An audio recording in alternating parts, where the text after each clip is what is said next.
So glad you're here. Let's start. Well, hello, everyone. It's Virtual Halston, episode 11. Do you believe it? We've done 11 of these. Well, we'll almost do 11 of these after tonight. We're very excited. Thank you for being with us. I want to thank all my viewers. I want to do a little extra shout out to Stephen Mosier from Broadway World. I have read so many articles about Virtual Halston and me lately. It's been a cavalcade. Thank you so much for your support. And a special shout out to Lexi Finney. I think she's watching with her mom, Joanne, and they watch every week. Thank you so much.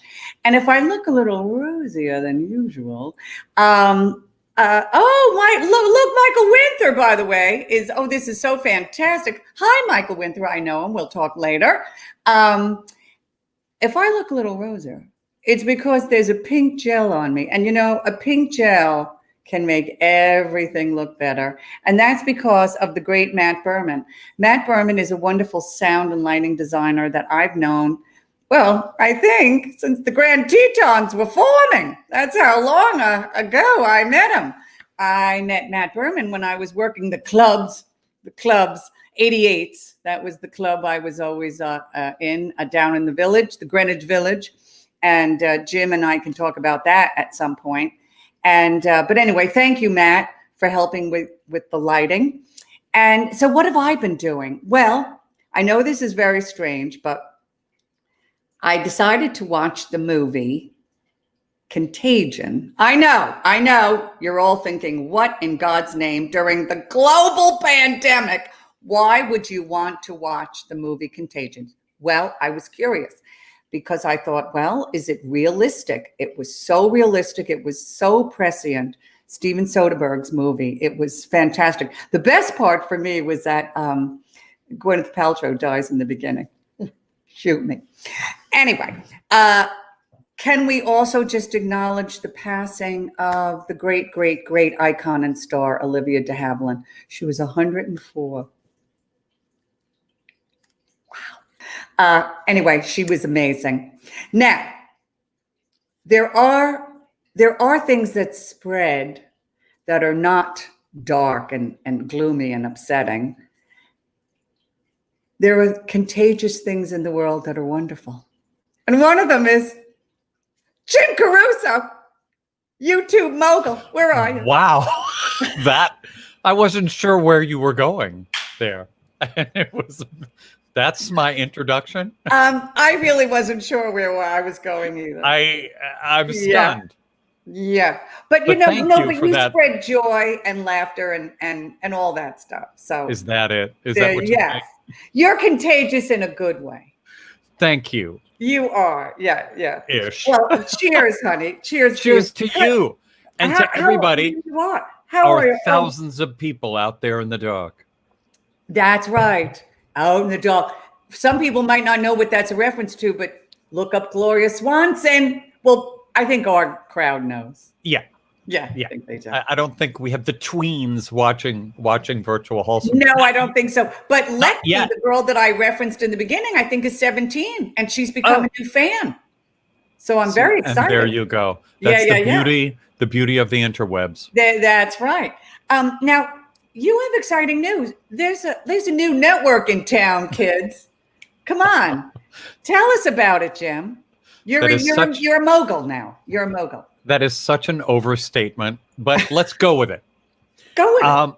I decided, since Julie's show has always been on my YouTube page, so I thought that was weird, and for her to say, yes, I'm on Jim Caruso's YouTube page.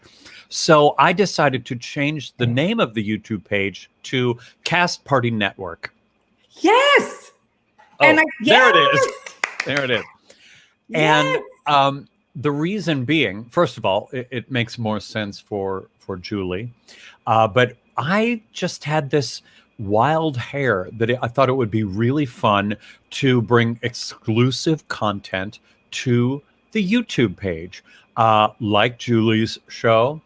I have my Monday night pajama cast party there, but to find other fabulous talent or people out there with shows that would like us to promote the hell out of it and to kind of add into our already lovely audience. Well, So our anyway, family of talent, the House of Talent. wow, I like that. The Our family of talent. I was watching because on the cast party you have such a diverse group. It's unbelievable. You know, children, tap dancers, singers, you know, musicians, classical pianists. You know, and I watched.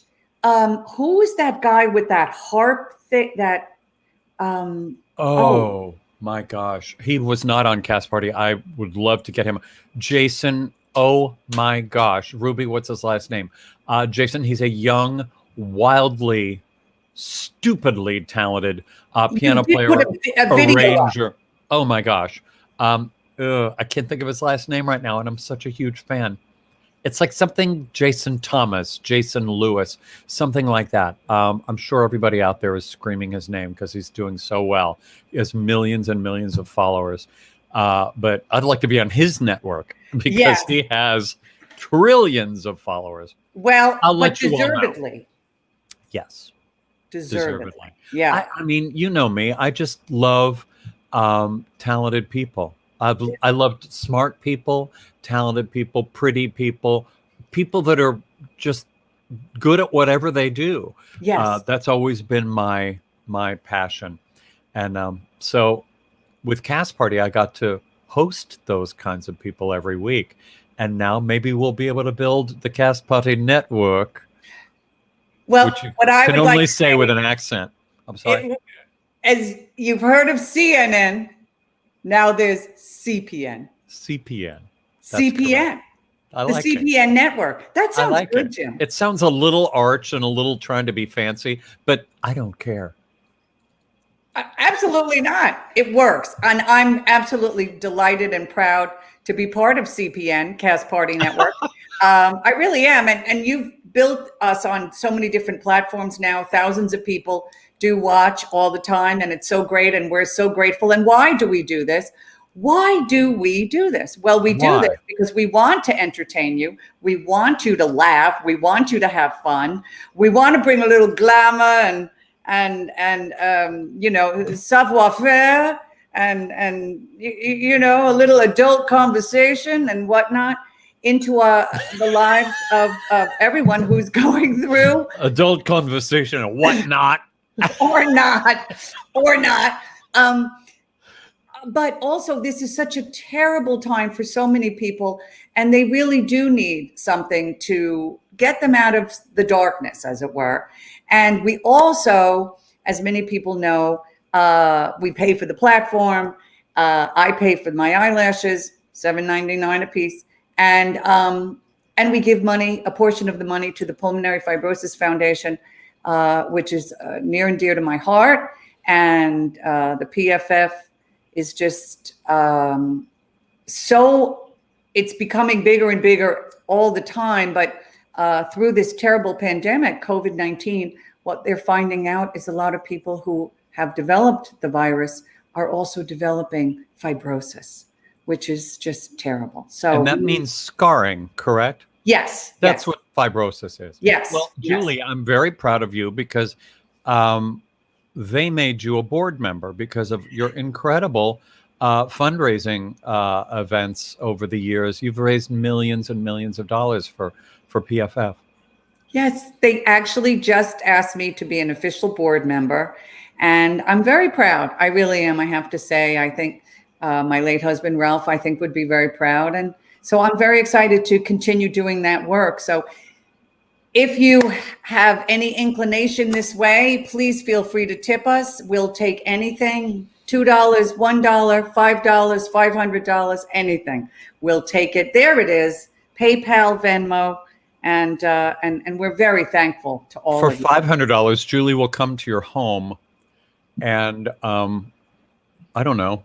And have an adult beverage with you and tell you some very dishy stories about things you can never say here. And you know what we should do? Now you look exceptionally good, you know, with the new Matt Berman lighting and stuff, but your smile is very bright. as is yours. So can we talk about that? Because during a global pandemic, particularly when you're masked, what's the most important thing you should do? Whiten your teeth. Bleach your teeth, people. We both figured out we did it the same day without, why would you discuss this? But we both were bleaching the same day, which makes me laugh so hard. I don't know about you. I do know about you. You do. I do. When I bleach my teeth, I feel like my mouth has had a facelift. I smile more. I laugh more. It's like, what I don't get is people that will spend $800 on a tattoo won't spend a couple bucks to brighten their teeth. What? I will never understand. Don't get me going. I watch TV and I scream at the TV all the time. I'm like, wait a minute. You're a regular contributor to CNN, right? But you won't Botox and you won't bleach your teeth. I would fire you in a second. Yeah. Meanwhile, you're a regular contributor. You know you're going to be on television, usually every week or every 2 weeks. First of all, get rid of some of those lines, male or female, I don't care. Second of all, please bleach your teeth. I'm begging you. Okay. It's just, you're absolutely right though. And you know what? It's so a little easy. thing. It's so easy. And you know what I see? I get, maybe I shouldn't say this. I get, trying so hard to decide if I should say this. I see school friends. Oh, yes. Put it yes. like that. They look fantastic, but here's where they look old. Their teeth. They're brown. No, it's They're true. brown teeth. Gives it. A Crest White Strip is like, what is it? $2? No, a box is $24.99. We're going to hell. Just you people out there know that we know we're going to hell. We know we're deeply shallow. We know we're going to hell. But I am begging you all for $24.99. Bleach the teeth. All right. That's enough on that, but please. But Jim, I'm very nervous that we did that. I know. Don't be nervous. We're on the CPN. What's your network. show? We're on CPN. The CPN. Jim, this is my new obsession. I know you love your Wispies. Wait, there they are. The Ardell Wispies. And can you tell the folks what just happened? The Ardell Wispies. First of all, I've changed my name to Ardell Wispies. my equity name. Ardell Wispies is the new sponsor for virtual Halston. No, can I just tell you, I've had Drama Desk nominations. I've had Outer Critic nominations. I've lost many times, but I have MAC awards. I've won comedy awards. Do you know one of the proudest moments of my life is because I am being sponsored by Ardell Wispies. Okay. I'm not joking. This is the truth. I know you're not. I've been sponsored by a beauty product for years. And by the way, I just got a text from somebody that said I looked gorgeous. So that's nice. Hopefully it's Mr. Ardell or whatever. But anyway, I am so excited. They are sending the Wispies, correct? They are sending. All I know is they are sending many, many Ardell Wispies. My hope is that you have to move because they send you 40,000 Ardell Wispies. They're under your bed. They're under You're hoping that my neighbors call the police. That's right. How many. Right. Yeah. That's what I'm hoping for. I know. Well, I think we need to talk about beauty. And we're very excited. And by the way, thank you so much. I think we need to bring in Ruby to tell us a little bit about our contest because we have been getting submissions on the Imitate Julie Halston contest. Imitation we want to get Halston. A few more so that we can, level the playing field. But we have had some Broadway celebs submit. So I'm very excited about that. But let's bring Ruby in. Ruby, darling, where are you? Hello. Hey, Ruby, darling, how are you? And what's your adult beverage? What is it? A Monster drink or something? My adult beverage. Well, it's very hot outside, so I just needed something refreshing. So I have a San Pellegrino today. That's my drink. Yeah. Okay. Keeping it light. I don't really want to produce virtual Halston after, my third glass of rosé or something, because then you'll say bring Ruby on and I'll bring God knows who on. So somebody else. Yeah. And I'll be like, bye, Ruby, and mean it in a different way. Guys, just remember the Darling Cup. The Darling Cup is yours if you win the Imitate Julie Halston contest, along with the Wispies. And signed, this is my favorite thing. Autographed Wispies. Autographed Wispies. That's right. So we're very excited. As producer, it's my job to say, if you want to submit for the Julie Halston impersonation contest, send your video to julielhalston@gmail.com.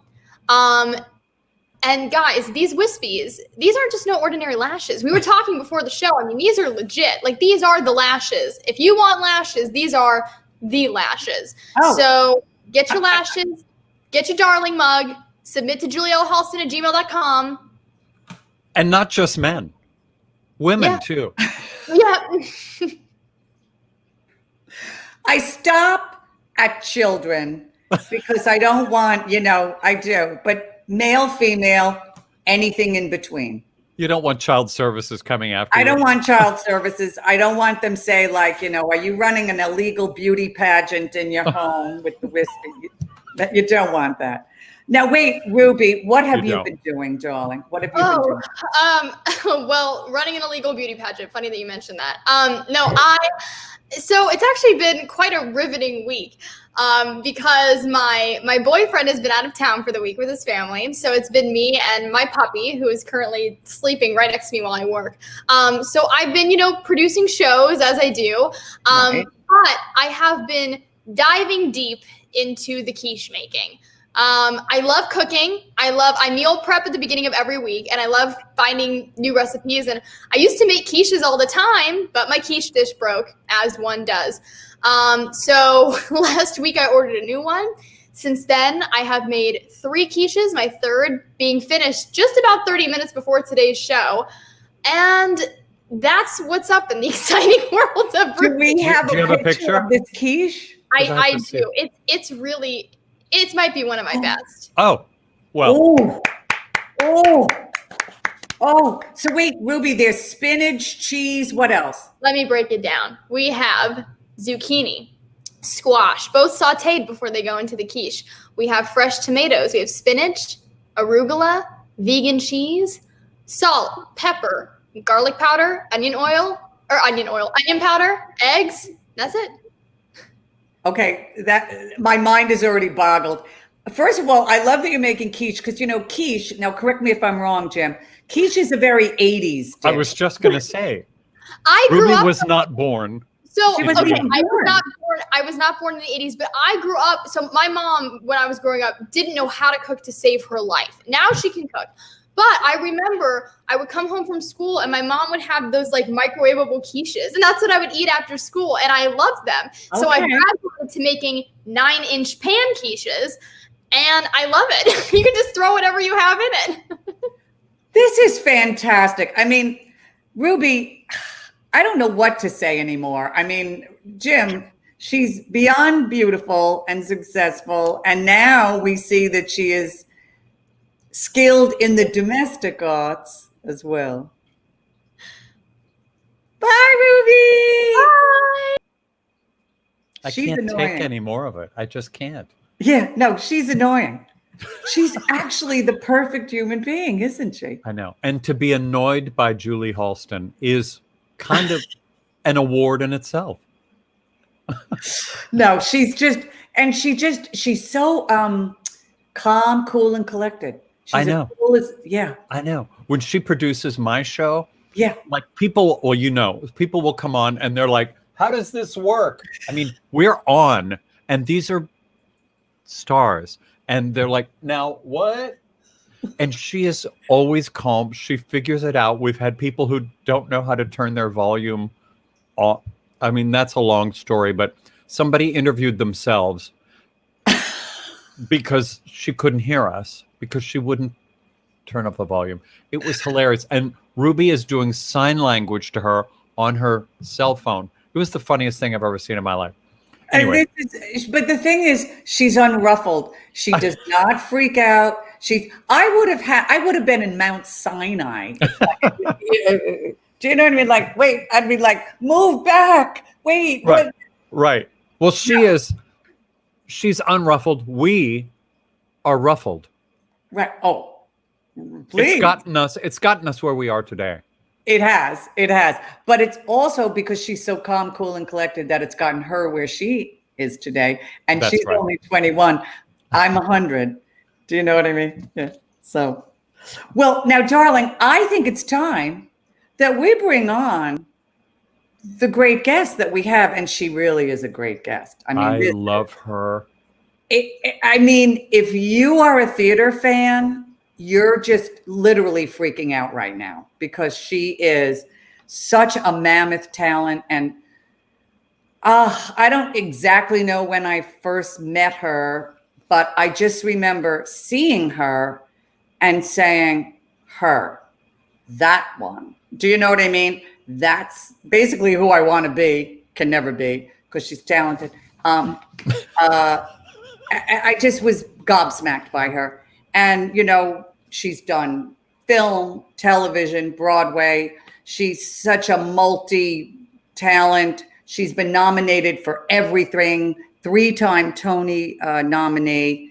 And we're going to talk all about that. But let's just bring her on. Welcome, everyone, the great Mary Testa. Ah, thank you. I'm no Ardell Wispy, but okay. Yeah. Thank you. Isn't that incredible that we have a sponsor now, Mary? I think it's great. And do they do a demi wispy? They do, actually. I love They a demi. do a demi wispy. And but before I we have- go any further, I went Okay. to the dentist yesterday and got some bleaching cream. Okay. Yep. Baby, this is so good. I'm looking a little dingy. So It's going to change, and your life is going to change. I know. Mary, we Yes. have to talk. I mean, you are kind of an idol to so many people. Oh, well, that's nice. Now, you went to the University of Rhode Island. I did. Did you finish or did you leave? No, I finished my first semester junior year. I had taken all my theater credits and I worked an entire summer in Rhode Island. I worked 3 jobs and I moved to the city in September of 1976. Oh my God.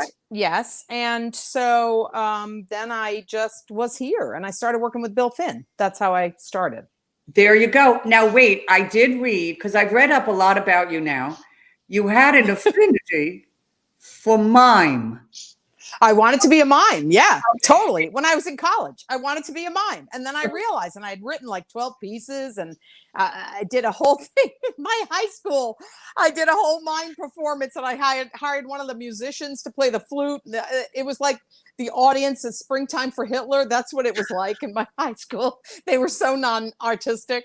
But then I realized, you know what? I can't say anything. So forget this shit. Oh, sorry. I swore on your show. Oh, no, you can do that. You can say, okay, great. Yeah. That's the beauty of the CPN network. That's it. Yeah. Yeah.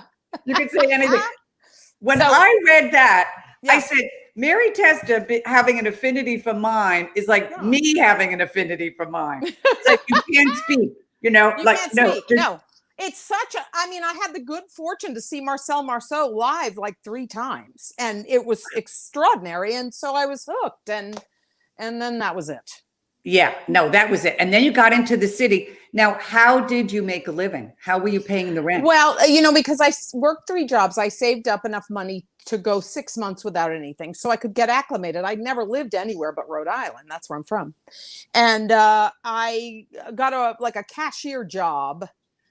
Even though I was working with Bill Finn, Allison Fraser, me, and this woman named Kay Pesic, we were singing with Bill all the time.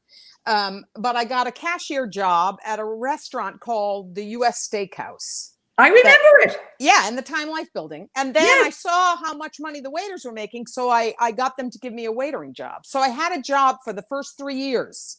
And then I got a show, a 6-week Stuart Ostro Grant show. Ted Chapin was producing. It was musical review every week, 6 musical reviews every week. It was kind of like Saturday Night Live, and we were paid $100, $100, or it was like $400 total. And I was making a fortune being a waiter. And I went and I asked them for a leave of absence, and they hated me because of, who I am. And because I always spoke up. And so they said, no. So all of my waiter friends were like, you didn't come here to be a waiter. You came here to be an actor. And I quit. And I never had to get another job again. Knock on wood. What's amazing is, of course, after this pandemic is over, we'll be back working for $100. Probably. Understand. Yeah, probably. Oh yeah. But if we work again. Yeah. No. Oh well. No. I'm over. I'm done. Well, me too. Yeah, we're done. I mean, I see these things like on Instagram, masks, the Broadways, everybody wear a mask. Nobody said anything to me, so whatever. Yeah. No, that's all right. Yeah. But in 1979, and I think Ruby has a picture of it, you did do William Finn's In Trousers, which was part of the Marvin's trilogy. It was the first. It was the beginning. It became falsettos, and but there is a picture that there. Oh my God, that's Joanna Green. That's Joanna Green. Yeah, Kay Pesic had moved away, so it was Joanna Green, Allison, Chip, and me. Look at that. Chip and I had the same hairdo. Yes, you do, but you also look 10 years old. Everyone is 10 years old. Yeah, pretty much. We were 21. Wow. Yeah. That must have been a really fascinating, and I'd love to talk more about this at some point even further, but what a fascinating time. And New York was in a very interesting moment in its life. We were bankrupt in New York City. Totally. We would rehearse from 11 at night to 3 in the morning at Playwrights Horizons, which was very dangerous then. That whole street was really dangerous. Yeah. How did that legally be done? I don't get it. You do anything you can to do your art.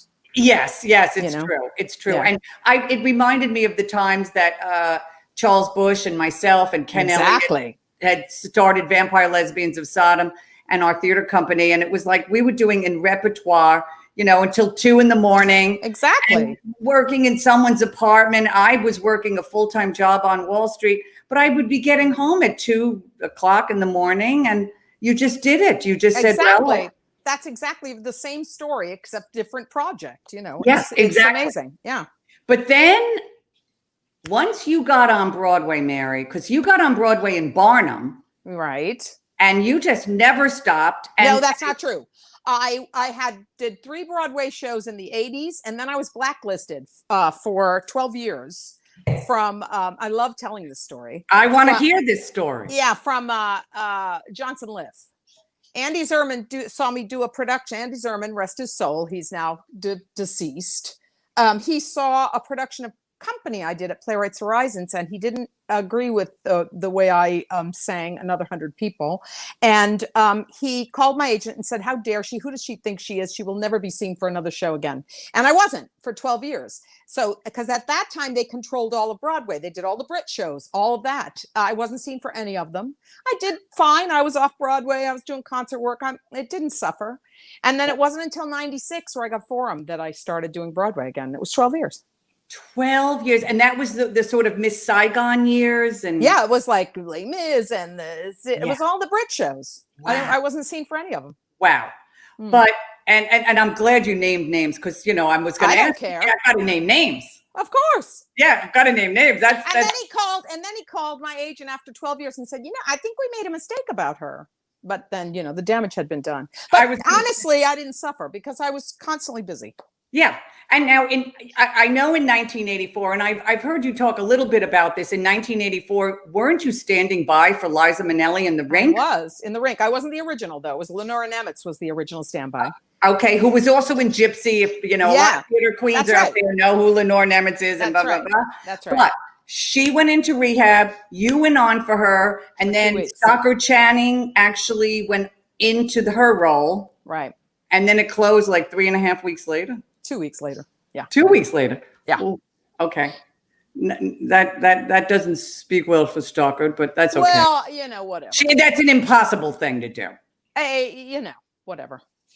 But what I want to know, because you're such a disciplined performer and you're such a total ultimate pro, was your head spinning during this whole time with the rink and the rehab and the back? No, I mean, I just was doing my job. It was a really wonderful role for me, and I had auditioned for it originally. AJ Antoon was the director, but they had Cheetah and Liza. Who are you gonna go with? Yeah. So it was a great role for me, and it was a really wonderful experience. Stressful, but wonderful. And of course. And I ultimately, really had a great time. And I love Cheetah. Cheetah's amazing because she's just like a machine. And one time I said something to her on stage, and she did something differently. And I said, I got you. And she said, yes, and it doesn't work. oh, there you go. Well, that's like Charles Bush, as he always says, once I get my performance, it's bird's eye. It's frozen. You do not deviate. Yeah. If you deviate, you will get your head handed to you later that night. And I'm not that kind of performer. And so, but Cheetah's amazing. I mean, her lock-in was sensational, and it was really quite an honor to be on stage with her. And Graciela did the choreography. It was great, and Robbie Marshall was the assistant. I mean, it was just wonderful. It was fantastic, and it was actually, dare we say, I'm just going off script a little. It was really Robbie Marshall who got me to do musicals because unlike you, who has real musical talent, I can't sing or dance. But I've done so many musicals because Rob Marshall saw me because his husband, John DeLuca, was directing MAME. Wow. In Sacramento Music Circus. You know that. Yeah, great role for you. Well, I was Vera. And Ruth Williamson was MAME. Who was MAME? Ruth Williamson. Oh, my goodness. And John Dossett was Beauregard. Dear Lord. Well, I didn't know what I was doing, but she's drunk. She's very drunk. So it didn't really matter. And it was after that Rob Marshall came to see the show, and he came up to me and he said, "You need to be in Broadway musicals." I just laughed. I just howled. He's and that was it. Right. And he was right. He's wonderful. He is wonderful. You know what I gave him from the rink? He would never remember this, I don't think. And I had done a show called Marilyn, an American Fable, just before the rink. And it was just a disaster. But we had gotten diamonds for opening night, little diamonds, just, loose diamonds. And I gave Robbie my diamond from Maryland because he was so helpful and wonderful. And I love working with him. I've worked with him a couple of times. I haven't worked with him in years, but he's wonderful. He's wonderful. And he's kind and smart. Yes. And that's fun. Really fun and great sense of humor and just, lovely. So, yeah. Fun, kind, and smart. I don't think we can ask for anything more. No, if you're enjoying this, by the way, feel free to please tip. And Mary Testa you've been on our show, Broadway Bells. You've been such a wonderful supporter. Yeah. No. So it's just been wonderful. And thank you, everyone. I must tell you, Mary, people have been so generous and so nice. And it really is great. We end up being able to do this show, but then I also give money to the charity. And I think it's wonderful. And this is your thing. I mean, you really need to be a talk show host. You need to do this. This is it. This is great. I have to say, I didn't know if I could do this or if I would love it or like it. I'm telling you, I love sitting here. I love talking to people. I love talking to people I don't know, who I do know. Oh, is that Clyde? Yes, and he's got to bark whenever I'm doing anything like this. Oh, wait. Yeah. Let's ask Ruby. Ruby, can you bring up a picture of Clyde? My Clydey. There's Clyde. That's us in Cape Cod. That was on Bobby Spindell's boat when I was up at Cape Cod doing Steel Magnolias at the Cape Playhouse or whatever it's called. Right. That's me and Clyde. Clyde is the love. He is the love of your life. I adore him. Yeah. Great. I understand. My two cats, they can drive me crazy, but They snuggle every night, you know. I and know. It's been great during this whole thing. I mean, I love him anyway. God, but, it's so awful. But now, Mary, you've done so many Broadway shows. I mean, your resume is insane. Like, I really couldn't even get through it. And I mean, the IMBD is just crazy. I have a long list. Yeah, of like, I call them that'll be $1.95 roles. Well, but let me tell you, you've done it all. She went over there. Yeah, I just saw her. She went down there. It's all right. No, you are always memorable in everything you do. Oh, How many Broadway shows have you done? 12. 12? 12. Wow. Now, I can honestly say, and I think we have a picture, one of my personal favorites was and it was your first Tony nomination, I believe, your first was at 42nd Street? No, my first one was for On the Town. It was On the Town. So let's bring that picture in. Madam You get all these pictures. Oh, my God. Me and Jose Lana. Yeah. Oh. Talk about drunk. That's my character was just drunk all the time. Well, when I did On the Town, because I went in for 3 weeks or so for Jackie Hoffman, who right, Jackie, from an illness. They asked me if I could learn it in 2.5 days, which was okay. That's a lot. Are you going to give me drugs or what? What's happening here? Yeah. But I actually do remember thinking, well, the role's been done perfectly by Mary Testa. There's nothing that I can bring to this that will ever outshine your Madam Dillon. That's not true. That's like, every wonderful character brings something. Like Jackie was a sensational in it as well. It's just like, it is what it is, Well, you're being too modest. You're being too modest. Michael Winther just said a brilliant performance. And Billy Stritch is watching. Oh, I love doing 42nd Street because Mary was so much fun every night, a complete joy to work with. Oh, that's very sweet. Tell him thank you very much. Michael Winther, is he going to be a guest? I think he might be. Ask him about the old Joe Repertory Company. Oh, okay. Now, Mary, let me ask you, because you're such a master craftswoman and really a master performer. Have you ever looked at a performance of yours, either on a tape or a film or television, and go, "Ooh, I would have done that so much differently now," or "I don't like what I'm doing there," or?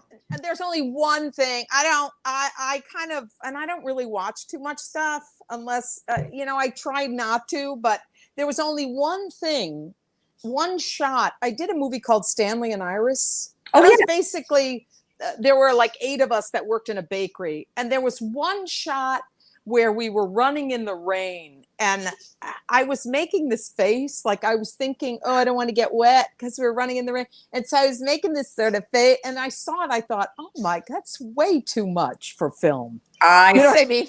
Yes. Like bring it down 200%. Yeah, it's just like this doesn't work in film. Like it doesn't, That's the only time. Everything else, I go, okay, whatever. That was okay.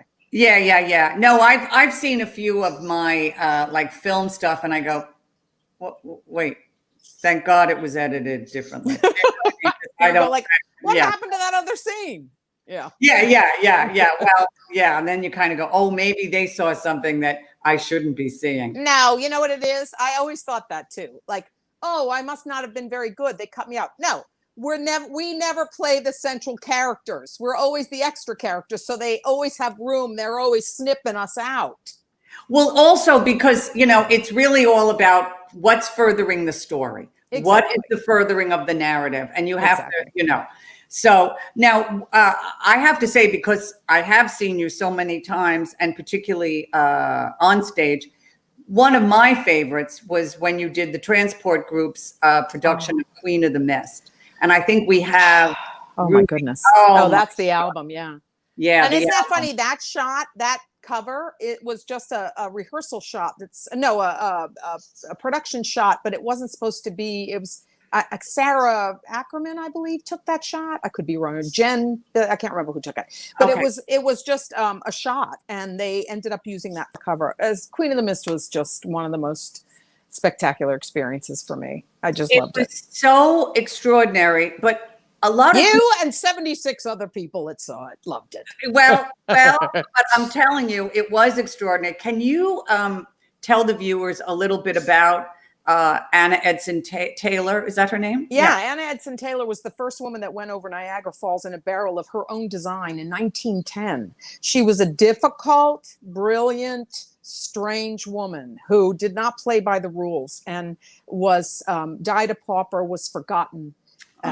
And was difficult. She was kind of a grifter, and she had a difficult life, and but she was brilliant, and she designed that barrel herself. It's all based in reality. She designed that barrel herself, and then went over. The only reason she was injured is when they cut the top with an axe to get her out, and they hit her in the head, and that's why she was injured. But she went over Niagara Falls, where many people tried, many men tried, and hardly any women, and didn't succeed. So she's a real underdog, really sad story. It's Michael John wrote it for me, and it just makes me cry when I even hear a note of it. It's just like my heart kind of show. You worked with him. You've mentioned him before, but for those who might not know, it's Michael John LaChiusa. Yes. And who's brilliant. And I think so too. He did other things like Giant, for example, and he's just an incredible composer. But what I found so fascinating, it was like, wait, it wasn't like, she was drunk and decided to go over a barrel. It wasn't like a party thing. But she needed money.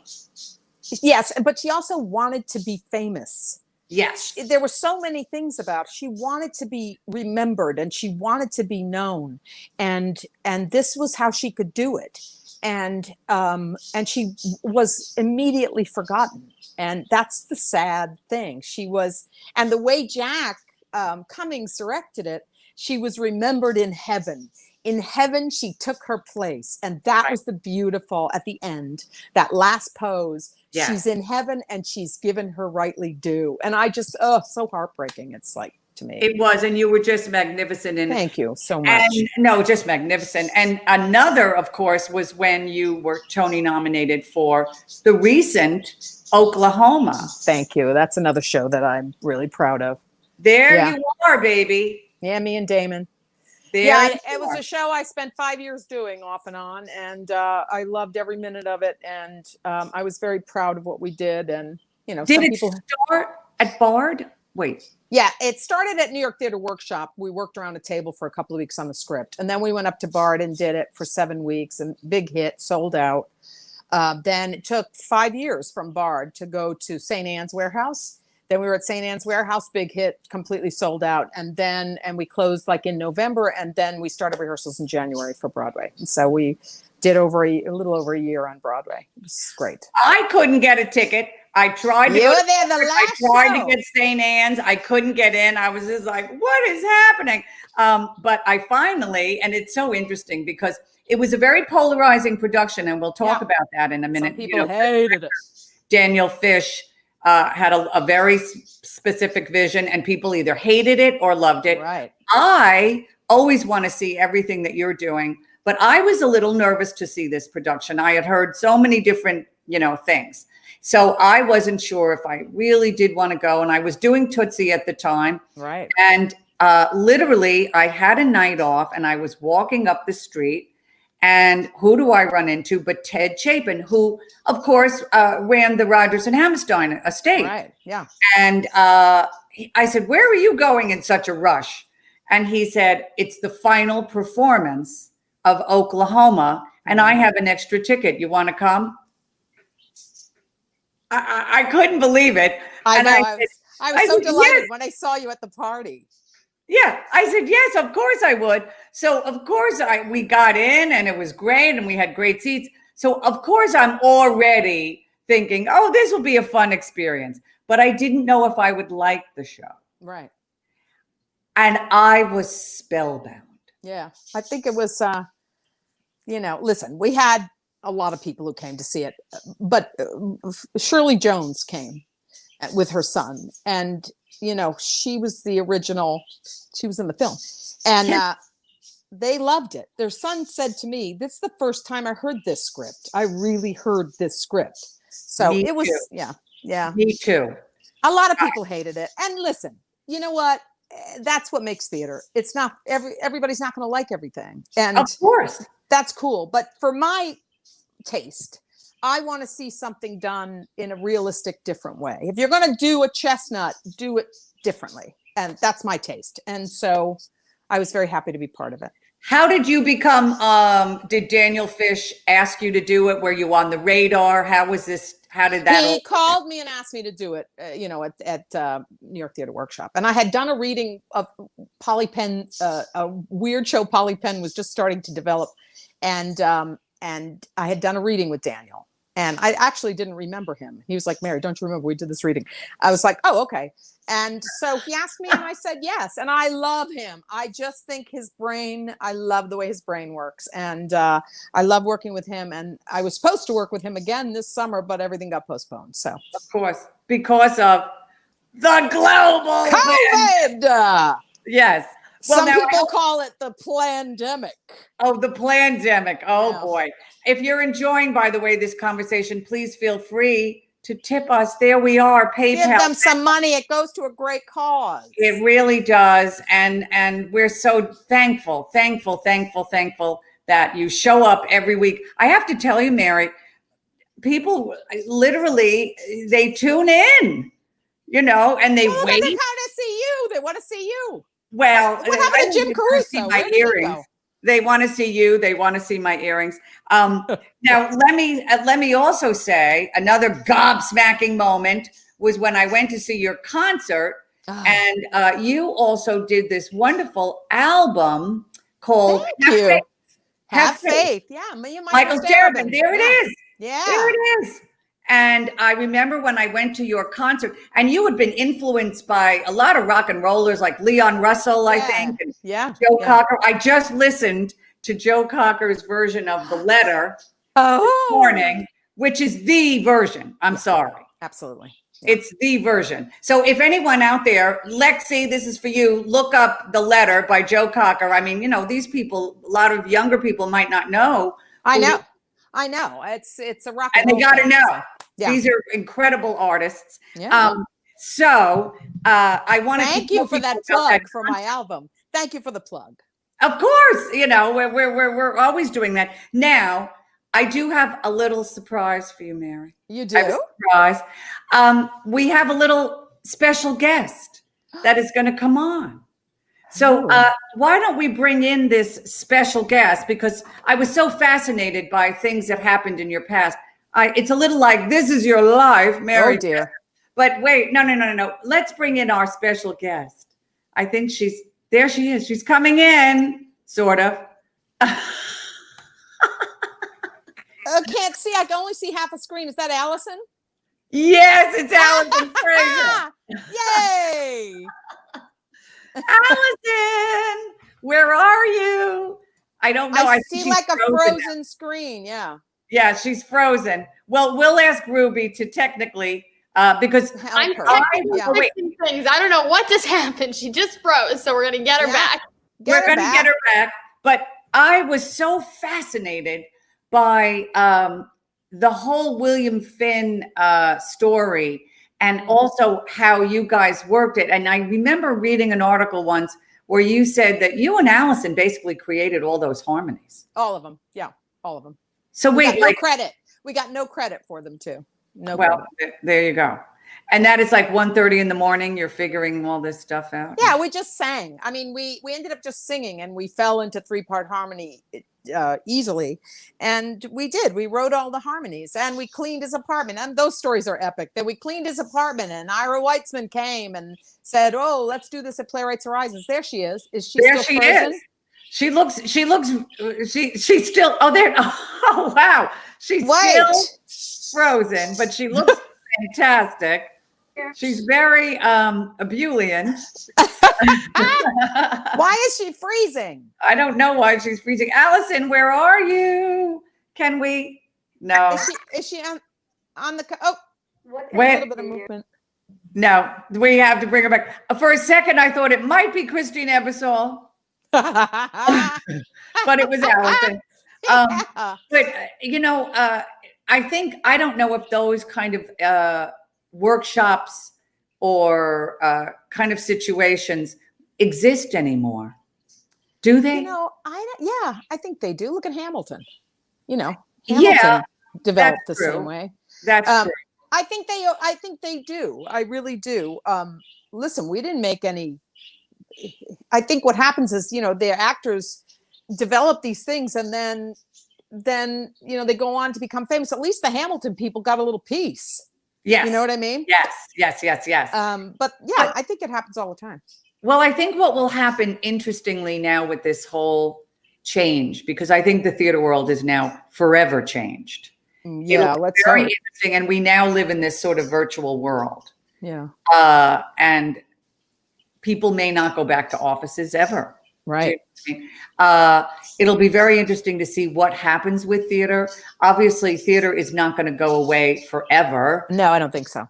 It will come back eventually, whatever. But it will be interesting to see what people want to see. Yeah, I know. Do you know what I mean?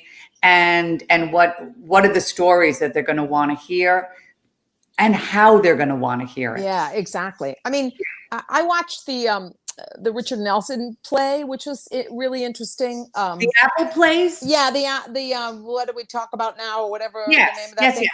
And it's these wonderful actors on Zoom, and so they're compelling because they're wonderful, and you can see them all at once. It's not, you know what I mean? It's like it faces out, Yes.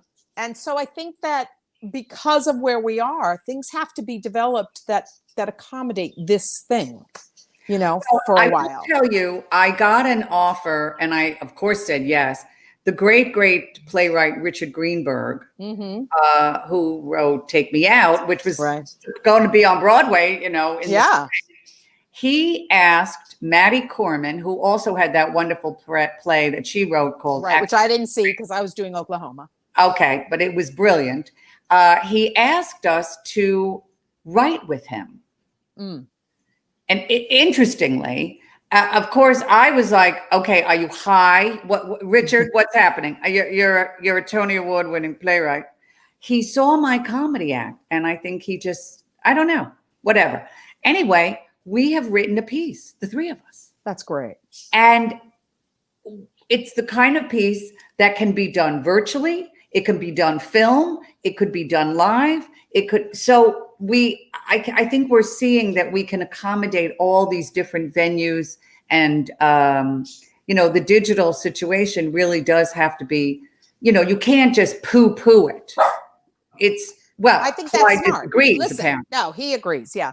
I think, I said this to a few friends, like when stuff happens, you just have to adapt. You have to adapt. I mean, you can get depressed and you can get upset, and that's all valid, but you have to adapt and say, okay, here's my situation. Here's what we're going to do now. And so I think that's really wonderful that you guys wrote a piece. Yeah. I'm not really a writer. I've written a couple of things, but writing is not really what I'm drawn to. So, but I think that people who can write should write at this time, write for these things. Absolutely. And we have a mutual friend, Michael Cyril Creighton, that did do that wonderful web series, Jack in the Box. Yes. And which I miss. Me and Allison were in it together. Yes, and we had the greatest time, and we're hilarious. We are hilarious. In that episode. Yeah.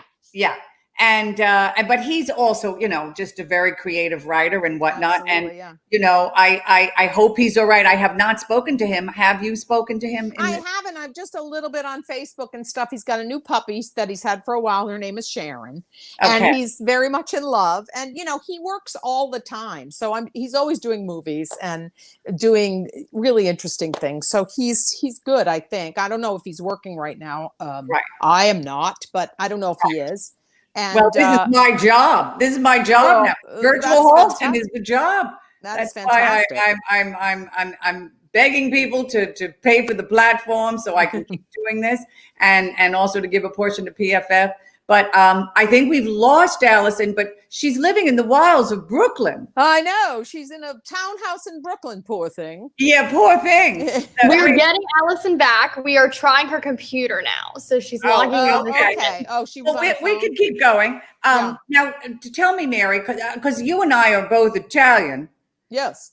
I think Italians are very staunch characters. I think we're very stalwart.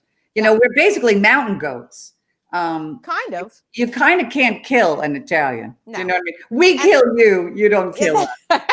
You know what I mean? Also, That's what we we're, do. where our skin is good. Yes, it's very good. It is very good. But now, what have you been doing during this time, and how have you been keeping yourself psychologically kind of fit? I must say, and this is controversial, I am enjoying the time off. And I have been asked to do like some singing stuff. And I always say no, because I am really I've done a couple of things, but I'm enjoying the time off. I have my dog who is on a schedule. I have dog park friends that I see every day. We go for walks or we meet by the river.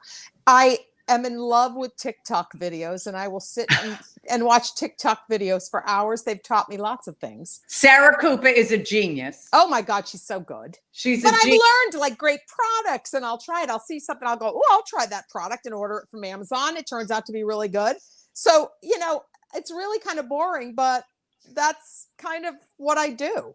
Have you been back to Rhode Island? No, I haven't been anywhere. I did go up to Michael Starobin's house one day, and they're up in Westchester, kind of Mount Kisco. They're in Mount Kisco, and so I went there one day. But I've basically been home because I'm in the late August. I am going to my dearest and oldest friend in the world, Charles Schoonmaker, and his boyfriend Neil Kane have rented a house in Little Compton. Oh, how lovely! Yes, so I am going to go up there. That'd be nice. If anyone's in that area, hello, yes, wave to us.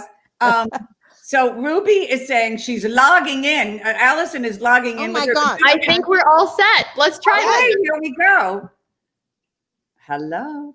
Yes. Hello. Hi, honey. How are you? You look beautiful. And now we can't hear you. Turn your mic on. Mike. Oh, brother. Oh, this is a riot. I'm trying to point to my mic. Does she get it? I don't know. Who would have thought that Brooklyn was actually Jakarta? There's no sound in Brooklyn. There's no sound. Allison, we can't hear you. Hear you. Well, I'm saying something that says everybody can. Oh, yeah, now we can hear you. All right. Well, I think this just didn't work out, but No. Now you're on. No, we hear you, honey. We want to see you and we want to hear you. You look gorgeous. You look absolutely gorgeous. All right. I want to know. I love you. Stay. Where are you going? We hear you now. You're not going away. Okay. And there's cats in the background. She's leaving. Wait, what's happening? How's that? Can you hear me now? Yes. Just in time to say goodbye. No. It's fine, honey. We're on the CBN network. We don't have time restrictions. Oh, that is hysterical. That is just hysterical. Well, it's the truth. I want to hear about the process of In Trousers because it's such an iconic, seminal piece, but also the fact that you guys were so young and you were working on something so interesting and so important at such an incredible time. It was, the 70s. And let's face it, in the 70s in New York City, gay people, it wasn't like they were having a wonderful, liberated moment. There was a lot of discrimination. There was a lot going on that was terrible. People were still in the closet. It was a tough time. And you were part of this incredible piece. And here you were working in 3 a.m. Tell us about, how did it come together? Did you come in at midnight and did Bill say, here's a new song to look at? Or how did it work? Well, by the time that happened, is the sound messing up again? No, we can hear you. By the time that happened, we were actually in rehearsal. The song cycle had been set up already. And Michael Starobin was working on it. And are you hearing that feedback? Yeah. No. It's my fax machine. All the scripts coming in, right? Yeah. No. But the short story is that Mary and I started working on a bunch of songs with Billy, and he would call us at any time of the day or night and say, yeah, come on over and work on harmonies and work on these descants. And we came up with a whole bunch of songs. And then I think I was going away for the summer, and I think maybe Mary was going away too. And we said, let's put them on for somebody. And we cleaned Billy's apartment and, got some cheap white wine and crepes, and got with the chairs from the synagogue. We got chairs from the synagogue, and Ira Weitzman showed up, and, In Trousers became a show at Flare-Out's Horizons. But we did get the slot where we rehearsed from 12 o'clock at night to 4 o'clock in the morning. Oh, I thought it was 11 to 3. Yeah. I think it's 12 to 4. Yeah. And it was very, very, very scary. And Bill played Marvin when we first did it upstairs. Yeah. Bill was Marvin. Yeah. Yeah. Then when we moved down to the Chip Zion. Yeah, then it was Chip. Yeah. But when did he come in? Like, he just said, "Oh, I can't really play this. I really need to hire someone." Yeah, I think that was it, wasn't it? And I think he really wanted to direct it. Yeah. Yeah. Because, of course, he directed the In Trousers. Yeah. Yeah. And then Marta Renzi, who was a friend of Bill's, who's a modern dance woman, did the sort of movement. Yeah. The football. Remember the football game? That was fun. Yeah. Yeah. And Miss Goldberg did not show up later on. Well, here's what happened. Okay. I got Barnum. I was working on March of the Falsettos, and we were in a workshop of March of the Falsettos, making $75 a week.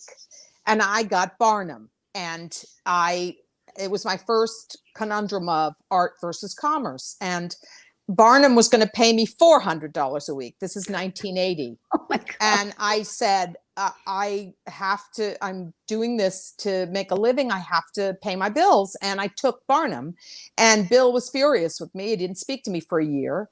And various and sundry people came in to do Miss Goldberg. But then really Miss Goldberg had no place in the second part of In Trousers trilogy. It had no place in March of the Falsettos. So it really worked out the way it was supposed to work out. But it was a very painful time for me. And obviously for Bill, he was really mad at me. But, it's what happens. It's just what happens. So. Well, and the fact is, happens all the time with people. Yeah. People need to make a living. Right. And that's why it's important that people understand that. Yes, people say, well, you're doing what you love. Yeah, guess what? We do what we love, but it's a real skill, and it's something that a lot of people can't do. We need to be paid.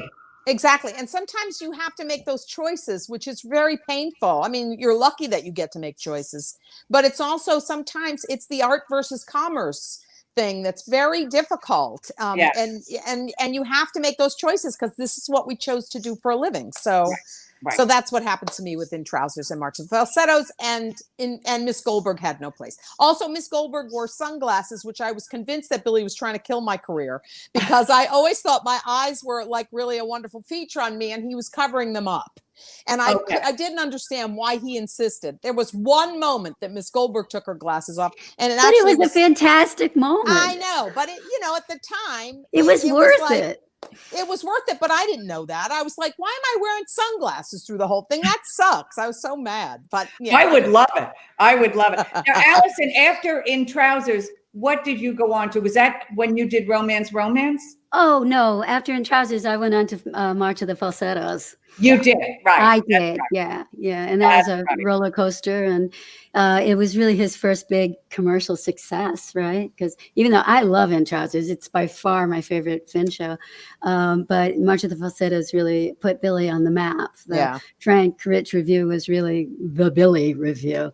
And I remember the day after it came out, there were lines around the block. Apparently Leonard Bernstein couldn't get a ticket, and it was everybody was coming to see that show. And that was where was it? West Side Arts. It was Flare-Out's Horizons, and we moved to West Side Arts. Oh, okay, yeah. Well, I'm going to bring our producer back in, Jim Caruso, if we can get him back in. I'm sure he's really pleased with me. Hi, Jim. Hello, Jim. Now we can't hear Jim. I can't hear him. Oh, I feel so much better. He's just trying to make me feel good. There he is. Am I I You're love you, Allison. Are you I kidding? love you. And I love what you're doing at Brother, Birdland. get Oh a my rope. Oh, goodness. thank you. It's But wonderful.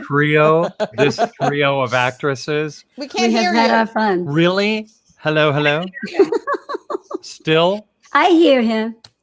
you do, and nobody I else don't. does. I can hear you. It's really nice. Hello. Why? Thank Hi. you, Ruby. Can Mary not I hear? can hear you I too, can't so hear. I'm trying to adjust things on my I end. know, That's- this is crazy. Okay. This is like hilarious. the closet in those Marx Hello, Brothers hello. movies, you know, where they Hello. pile into the closet. I feel like we're in one of those commercials now, like we're in a progressive commercial. I feel like we're in a progressive commercial. Well, I hate that. Now No, we can no. hear you. We're I okay. can- You can. Hey, now we can hear you. Oh, Yes. thank you, We Lord. all hear each other. First of all, Allison, I love you. I love you too. What about me? No, I already told you I loved Oh, you. okay. All right. That's good. I love and adore you. I love all of you equally. Okay. I'd Thank like you. to say. Mhm. But you, You don't the love three- Julie just a little bit more now. Come on, be truthful. Yeah, I think you a do. little But that's bit all right. more. I just she It's really bleaches not a her contest. teeth every day, so it's fine. Yeah, he's over me, Allison. He's Oh, I'm over. over you. The three of you actresses are three of my favorites ever, and I think so many people find the three of you so unique, so your own. You're just yourselves, and you do what you do so well, and you've made us all so happy. The question is, do each of you have an all-time favorite moment on stage? I actually have to say, I go back to it for a number of reasons. Although I love, I'm always in love with the thing I'm doing right then and there, the most recent thing. But I have to say, because it was kind of an iconic thing for me, and people still come up to me on the street about it, was that stair climb and You Can't Take It With You. Mm. I think that really was my favorite thing. I got a letter from Michael Patrick King that whenever I feel low or bad about myself because I feel like I'm a loser, I pull out this wonderful letter that Michael Patrick King wrote me after he saw me do that stair climb, and I just cry. I just cry, and it made me just feel so good, and I think that really was one of the big highlights for me. Mary, would you have a favorite? Well, I like. There's so many, but I can tell you that when I was doing Queen of the Mist, I never had the last bow before, and the first time I went out and the audience stood, and how many people were in there? Like 76 people, 150. I don't even know.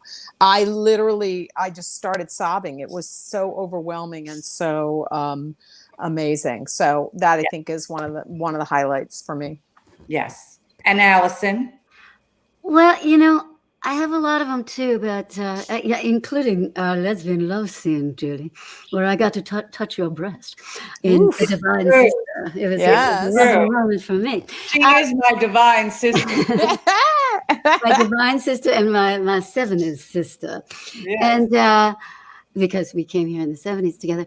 But I would say that, I did this very special show a few years back called Squeamish, which was a horror monologue play about an hour and a half long about sanguinarians, people who drink blood. And it was just me in a chair. I never left the chair. And it was an hour and a half of talking, and it was terrifying. And I spent about 4 months not drinking, going over the show 2 and 3 times, constantly revising it. And it was the most challenging thing I've ever done in my life. It was by this brilliant young playwright named Aaron Mark, who I've worked with for a long time. And I think that the first night I did it, and it's quite a shocking ending, and to hear the collective gasp at the end, and then when the applause started, I just felt like I accomplished something very special that I didn't know that I would be able to do. And I think that's my favorite point on stage. Yeah, no, it was phenomenal. She Yeah, was totally. phenomenal in it. I was there. Yeah, we were there, and Over there, yeah. you were playing someone who drank blood, but you never looked better, Gorgeous. darling. Exactly. Gold. It's all that protein. Yeah. Well, hopefully, at some point in our lives, we may all be back on a live stage. I don't know, but I think we all probably could say that we miss live theater. Yeah. Oh God, yes. Yes. We don't have to deal with the tech stuff. But here's the thing.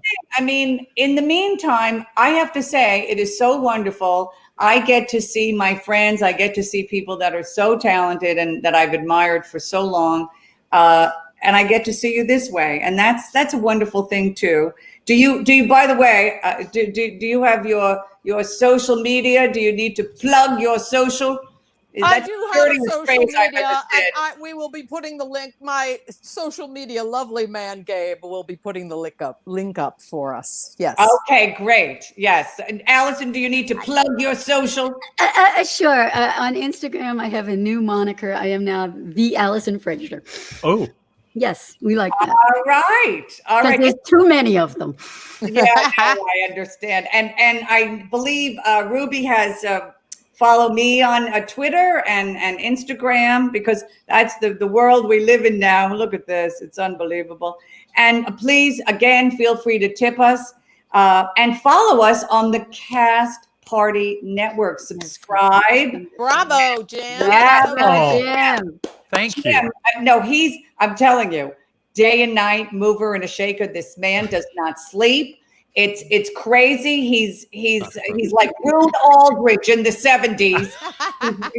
No one knows who I'm talking about. But look him up, Google him. It's like you're running ABC. You're Warren Littlefield and Rune Aldrich. That's exactly what it is. That's exactly. That's how it feels in the corner of my bedroom. Yes, that's right.